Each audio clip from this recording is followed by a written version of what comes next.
Hello students. आज मैं लेकर आ रही हूँ नीट 2023 का ज्योमेट्रिकल ऑप्टिक्स का सवाल। तो इसको आप समझते हैं कि इस सवाल को हम कैसे कर सकते हैं। तो सबसे पहले अगर हम बात करें तो इस सवाल में क्या लिखा है, two thin lenses are of same focal length. तो हमारे पास दो लेंसेज गिवन है जिनका फोकल लेंथ इक्वल है, लेकिन क्वेश्चन में लिखा है कि एक जो लेंस है वो कॉन्वेक्स है, वहीं पर जो दूसरा वाला लेंस है वो क्या है, कॉनकेव है। तो एक लेंस तो हमारा कॉन्वेक्स हो गया, दूसरा वाला लेंस हमारा कॉनकेव हो गया। जब ये एक प्लेस्ड इन कांटेक्ट है तो हमें बताना है कि इक्विवेलेंट फोकल लेंथ कितना होगा।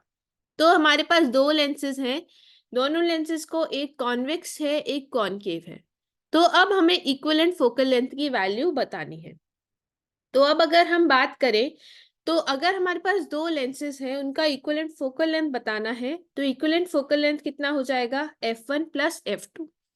सो equivalent focal length will be equal to 1/f1 plus 1/f2।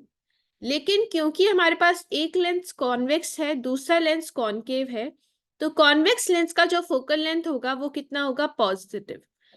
और कॉनकेव लेंस का जो फोकल लेंथ है वो कितना होगा, नेगेटिव।